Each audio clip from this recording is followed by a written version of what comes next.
बाबा जी की प्यारी सास संगत जी, राधा स्वामी। आप सब जानते हैं कि ब्यास भंडारे पर कितनी भीड़ होती है।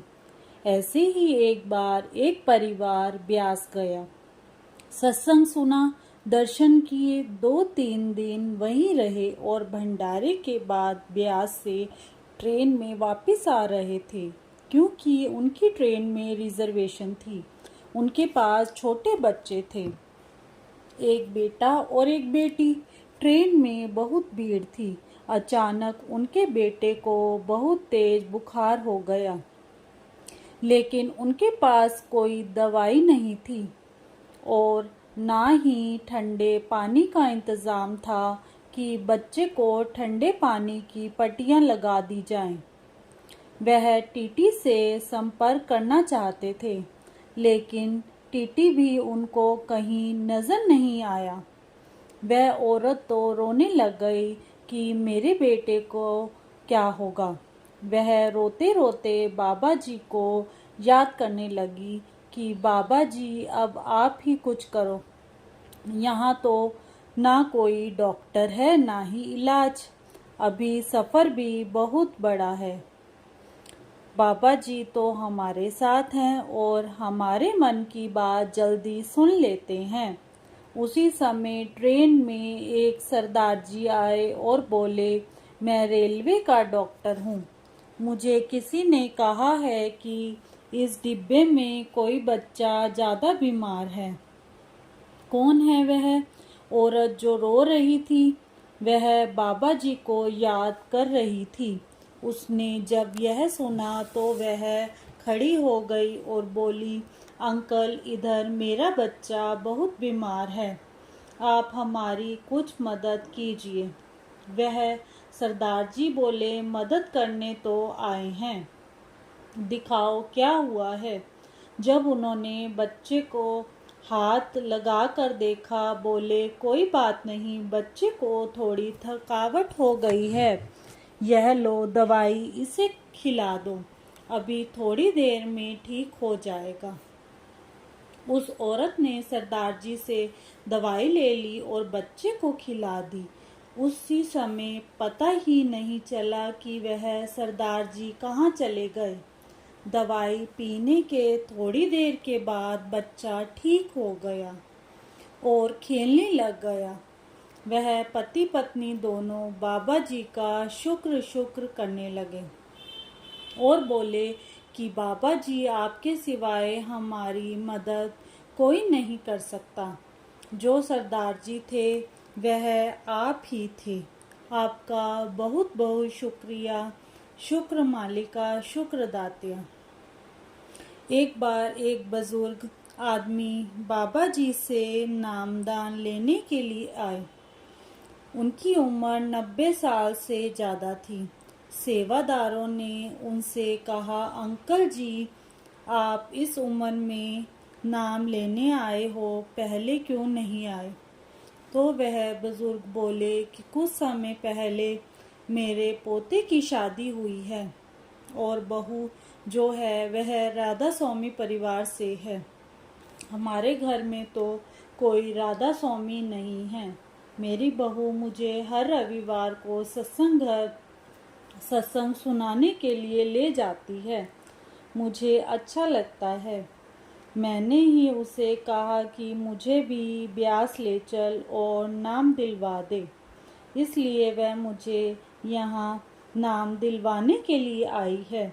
वे बुजुर्ग अंकल जी पर्ची कटवाने के लिए लाइन में लग गए। सेवादार उनकी पर्ची नहीं काट रहे थे कि इस उम्र में आप नाम क्या जपोगे, लेकिन बाबा जी तो जानी जान हैं। उन्होंने ही दया करके उन बुजुर्ग अंकल जी को बुलाया था, तो उन्होंने ही सेवादारों को फ़ोन करके कहा कि इस बुजुर्ग की पर्ची काट दो। बाबा जी की दया से उनको पर्ची मिल गई। 2-3 दिन के बाद उनको नाम मिलना था। जब वह नाम लेने के लिए बाबा जी के सामने आए तो बाबा जी अंदर आते ही सबसे पहले उनसे मिले और उनका हालचाल पूछा तो वह अंकल जी बोले, वैसे तो सब ठीक है, पर मैं नीचे नहीं बैठ सकता। बाबा जी ने सेवादारों को इशारा किया और कुर्सी आ गई। बाबा जी ने कहा, अब तो ठीक है। तो वह बुजुर्ग बोले, हाँ सब ठीक है। बाबा जी से नाम लेकर जब वह बुजुर्ग घर आए तो वह कुर्सी पर बैठकर नाम जपते रहे। वह 10 दिन 10 रात लगातार नाम जपते रहे और घर में सबको कहा कि आज मुझे बाबा जी लेने आ रहे हैं, मैं जा रहा हूँ। सभी मजाक समझने लगे कि 10 दिन हुए हैं नाम लिए हुए और अब बाबा जी लेने भी आ गए हैं। उनका पोता बहू बोली, दादाजी ऐसे नहीं कह रहे, इनको बाबा जी ने ही कोई इशारा किया है। थोड़ी देर के बाद ही वह सबको राधा स्वामी बोलने लगे और बोले, देखो बाबा जी आ गए हैं, मैं जा रहा हूँ, सब ठीक हो गया है। शुक्र बाबा जी, शुक्र मालिका, शुक्र दात्या, आपका बहुत बहुत शुक्रिया। और वह चल दिए। बाबा जी के साथ सचखंड में सच्ची राह पर मौत के समय संसार का कोई भी इंसान मदद नहीं कर सकता। यमदूत जबरदस्ती आत्मा को अपने साथ ले जाते हैं, पर सच्चे गुरु के शिष्य की बात कुछ और ही होती है। यमदूत को उसके पास आने की हिम्मत ही नहीं होती। उस समय सतगुरु स्वयं अपने नूरी स्वरूप में आते हैं और अपने शिष्य की आत्मा को शांति और आनंद के आध्यात्मिक महलों में ले जाते हैं। मौत के उस नाजुक और कठिन समय में केवल सिमरन तथा शब्द की भक्ति ही काम आती है। जब चिंता कोई सिताए, सिमरन करो। जब व्याकुल मन घबराए, सिमरन करो। कोई राह नजर न आए, सिमरन करो। अगर बात समझ में न आए, सिमरन करो। पूरा दिन सिमरन करो, सिमरन करो, सिमरन करो। जब एक बीबी नामदान लेने के बाद 10 दिन भजन से नहीं उठी, गुरु प्यारी साध संगत जी, यह हजूर महाराज बाबा सावन सिंह जी के समय की बात है। बाबा जी एक दिन संगत को नामदान की दीक्षा दे रहे थे। माता लाजो जी बाबा जी के साथ होती थी। बाबा जी ने सेवादारों को इशारा किया कि वह जो बीवी बैठी है उसको बाहर निकाल दो। जब बाबा जी ने ऐसा कहा तो माता लाजो जी ने बाबा जी से विनती की कि बाबा जी आप ऐसा क्यों कह रहे हैं। तो बाबा जी ने माता लाजो जी के कान में कहा कि अब यह 10 दिन की मेहमान है, इसके पास ज़्यादा समय नहीं है। तो माता लाजो जी ने कहा कि बाबा जी आपके घर किस चीज़ की कमी है, आप चाहो तो सब कर सकते हो। यह बात सुनकर बाबा जी ने माता लाजो जी के कहने पर उस बीवी को नामदान देने के लिए राजी कर लिया और बाबा जी ने उस बीबी को नामदान दे दिया। और जब बाबा जी ने कहा कि यहाँ बैठो और मालिक के ध्यान में लीन हो जाओ और जो नामदान के समय बताया जाता है वह करने के लिए बोला, तब उस बीबी का ध्यान लग गया और जब उसने अपनी आंखें खोली तो उसने माता जी लाजो जी से कहा कि अंदर तो बहुत ही शांति है, अंदर बहुत ही आनंद है। यह कहते हुए उसने माता लाजो जी से इजाज़त ली। बाबा जी ने उसे रोजाना भजन सिमरन करने के लिए बोला कि दिन रात भजन सिमरन करना और उसके अगले दिन ही बाबा जी को तेज बुखार हो गया। माता लाजो जी ने बाबा जी से कहा कि महाराज जी, अभी तो आप ठीक थे, यह कैसे हुआ? बाबा जी थोड़ा सा मुस्कुरा पड़े। उन्होंने कुछ नहीं कहा। लेकिन माता लाजो जी कमाई वाली थी।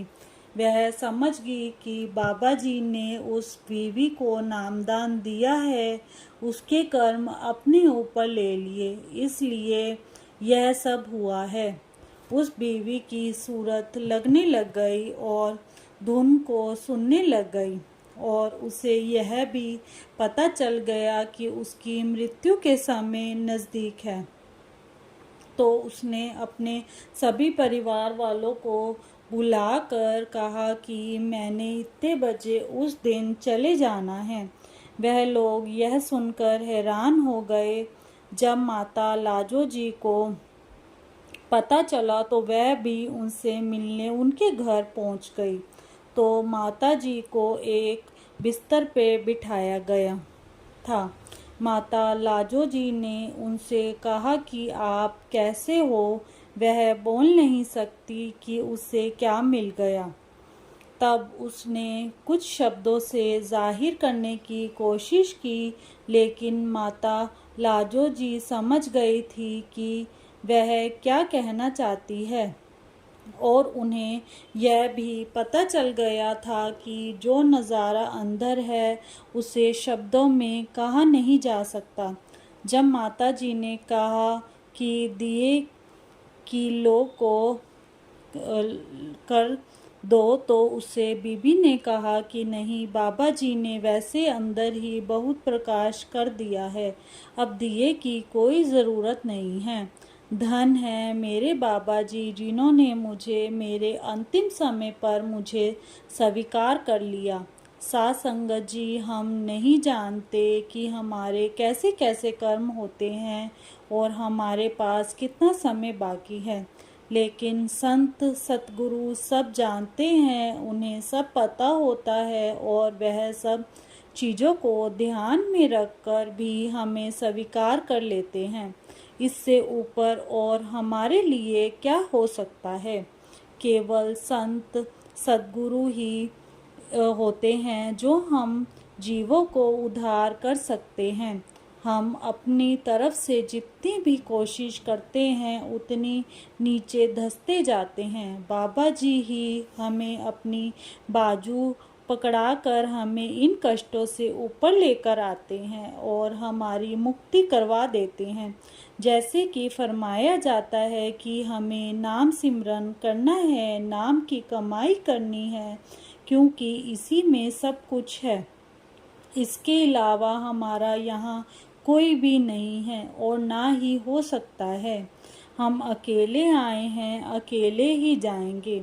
हमारा कोई रिश्तेदार हमारा साथ नहीं जाएगा, हमारा कोई जीवन साथी हमारे साथ नहीं जाएगा। अगर जाएगी तो केवल और केवल नाम की कमाई ही हमारे साथ जाएगी। वहाँ पर हमारा धर्म नहीं देखा जाता, हमारी धन दौलत नहीं देखी जाती। वहाँ पर केवल एक ही चीज़ की पहचान होती है, वह है नाम।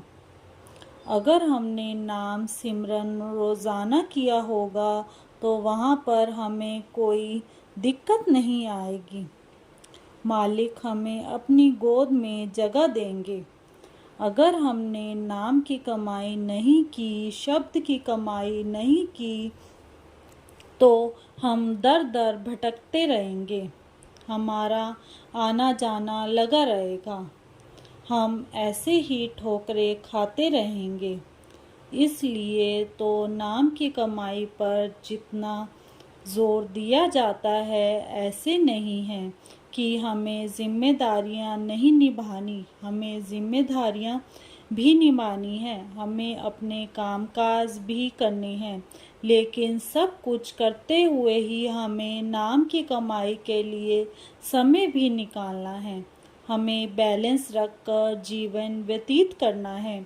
हर चीज़ को हमें उतना ही महानता देनी है जितनी हमें देनी चाहिए। और जिस समय हमें नाम की कमाई करनी है, जिस समय हमें नाम सिमरन में लगाना है, उस समय हमें सभी काम छोड़ देने चाहिए, क्योंकि इसके ऊपर और कुछ नहीं है। जैसे कि कहा जाता है कि अगर हम मालिक की भजन बंदगी करते हैं, उसके नाम का सिमरन करते हैं, तो वह हमारी जिम्मेवारी ले लेता है, हमारे कामकाज वह खुद संवारने लग जाता है। इसलिए हमें इस संसार में रहते हुए सभी कामकाज करते हुए नाम सिमरन के लिए वक्त निकालना है, उसकी याद में बैठना है, जिसमें हमारी ही भलाई है। संत महात्मा इस पर इतना जोर इसलिए देते हैं क्योंकि वह उस ज्ञान को जानते हैं, वह सत्य को जानते हैं, और जो हमारे जैसे हैं, जिनको उस परम पिता परमात्मा की कोई खबर नहीं, सत्य की कोई खबर नहीं, वह अपना समय व्यर्थ ही गवा लेते हैं, वह अपना जन्म व्यर्थ ही जाया कर देते हैं। इसलिए तो हमें संत महात्मा कभी प्यार से और कभी चेतावनी के रूप से हमें समझाते रहते हैं, हमें उपदेश देते रहते हैं कि भाई, नाम की कमाई कर लो, इसके बिना तुम्हारा पार उतारा नहीं हो सकता। हमें भी समझना चाहिए कि जो हमारे संत महात्मा हमें समझाते हैं, उस पर हमें अमल करना चाहिए, विचार करना चाहिए कि हमें भी नाम की कमाई में लगना है। चाहे कुछ भी हो जाए, हमें उसकी याद में बैठना है, भजन सिमरन पर बैठना है। साथ संगत जी, इसी के चलते हम आपसे इजाज़त लेते हैं। राधा स्वामी।